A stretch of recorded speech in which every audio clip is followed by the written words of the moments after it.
Você já viu essa imagem na qual as pessoas dizem que a inteligência artificial decodificou a visão de Ezequiel?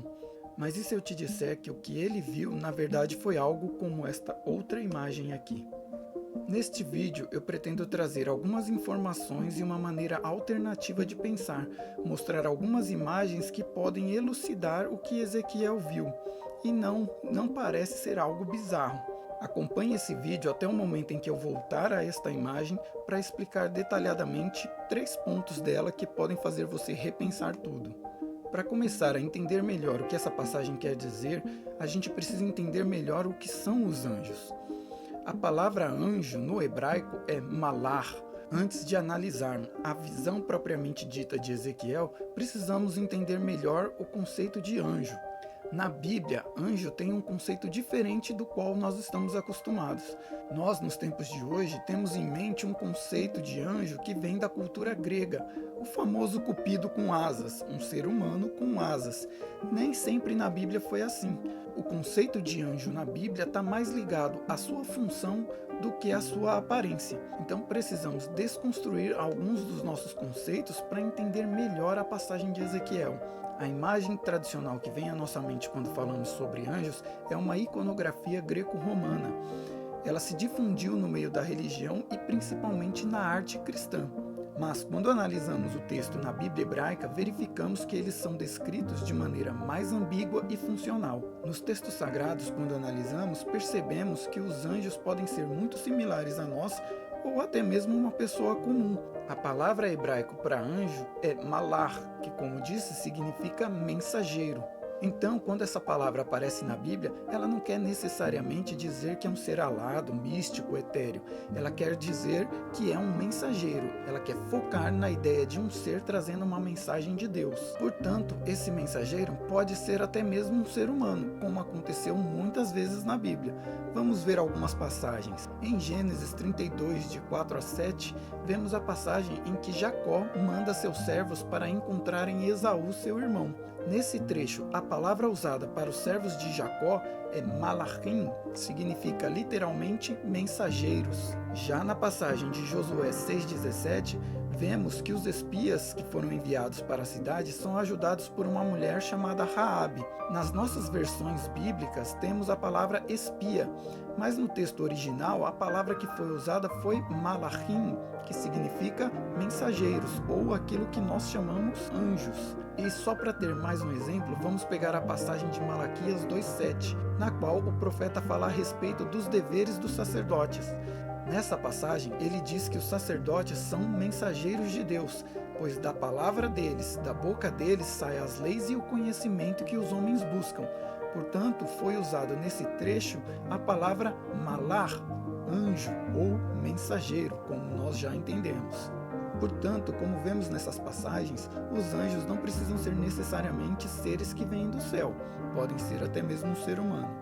Agora sim, vamos dar uma olhada em um outro trecho da Bíblia em que anjos aparecem para seres humanos, mas eles não têm asa e têm a aparência comum. Em Gênesis, no capítulo 18 e 19, vemos que os anjos aparecem a Abraão. Inicialmente, Abraão entende que se tratam de viajantes, pessoas comuns. Esses mesmos anjos vão aparecer posteriormente na cidade de Sodoma para Ló. E Ló vai ter a mesma impressão de que se tratam de viajantes, mostrando que a aparência deles era de pessoas comuns. Até mesmo cidadãos de Sodoma pensam se tratar de pessoas comuns, tanto que tentam forçar Ló a entregar esses seres para que eles possam praticar atos abusivos contra eles. Esses exemplos e outros mais nos mostram que quando nos deparamos com a palavra anjo na Bíblia, não precisamos pensar em algo muito fora da nossa realidade, completamente distinto de tudo que conhecemos. Não é isso que a Bíblia quer dizer.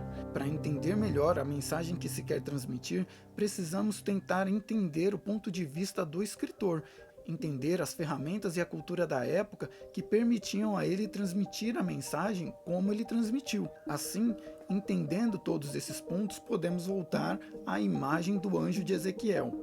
Se deixarmos de lado o misticismo e pensarmos racionalmente, podemos buscar de forma lógica algo que nos faça entender melhor o que Ezequiel queria dizer. Podemos fazer comparativos com a nossa realidade que nos deem uma boa ideia do que Ezequiel viu. Vamos começar pela parte mais complicada, pelo que me parece, que são as rodas dentro de rodas. Nós vemos imagens muito complicadas para explicar algo que para nós pode ser muito simples. O texto fala de rodas dentro de rodas, e as pessoas criam uma imagem complexa para algo que pode ser muito simples. Vamos analisar, por exemplo, a roda de um caminhão. Nessa roda, nós podemos ver claramente que existe algo muito parecido com rodas dentro de rodas. Várias delas. Nós temos uma roda pequena central, depois uma outra parte que parece uma outra roda e depois um pneu de borracha que é uma outra roda. E temos literalmente uma roda de metal dentro de uma roda de borracha. Roda dentro de roda, como o texto está dizendo. Isso aqui é completamente compreensível para nós, mas para Ezequiel podia parecer algo extremamente complexo, pois não existia engenharia capaz de fazer algo como isso na época dele. O texto também fala claramente que existem 4 rodas que permitem o movimento deste objeto.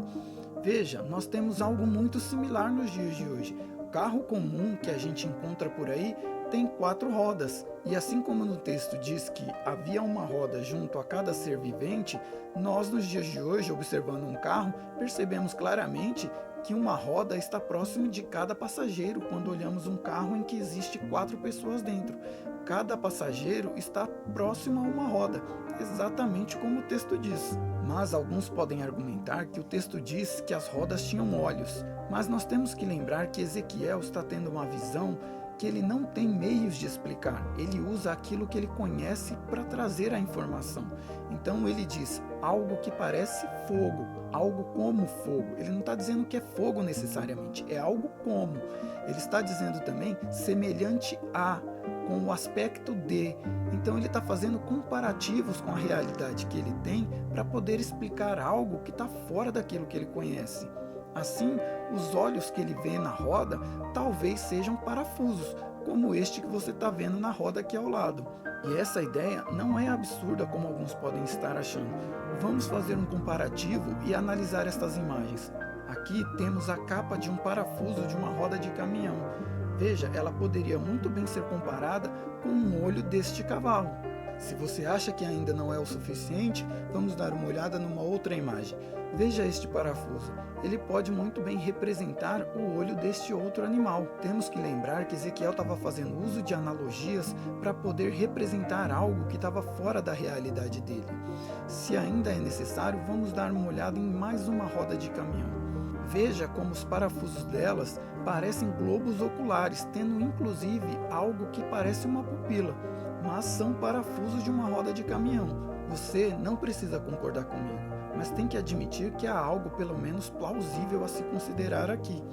Se nós, na nossa limitação, podemos criar smartphones, carros, foguetes, por que é que anjos ou mesmo Deus não podem fazer uso da tecnologia? Temos que considerar essa possibilidade. A tecnologia não é exclusividade do ser humano.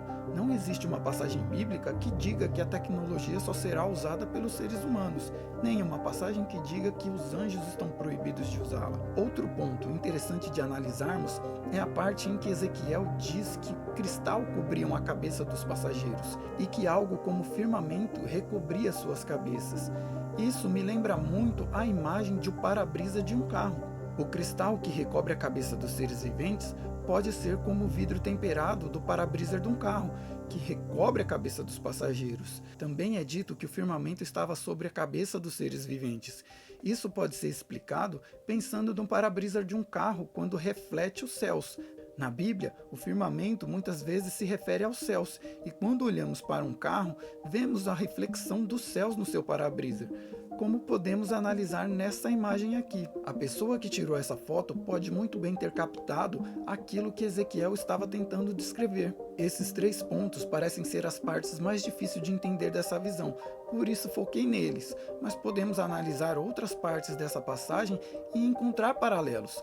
Por exemplo, as asas que recobrem as laterais dos seres podem muito bem ser as portas do veículo. Quando vemos algumas aves, nós vemos que as asas recobrem suas laterais quando elas estão em repouso. A mesma coisa acontece com os nossos veículos. As portas recobrem a lateral do nosso corpo. Pode muito bem ser isso que Ezequiel está tentando explicar. Assim como as luzes e as cores que ele vê no objeto podem ser luzes coloridas como a gente tem hoje. Essa é uma maneira alternativa de pensar, tentando buscar um esclarecimento do que Ezequiel pode ter visto.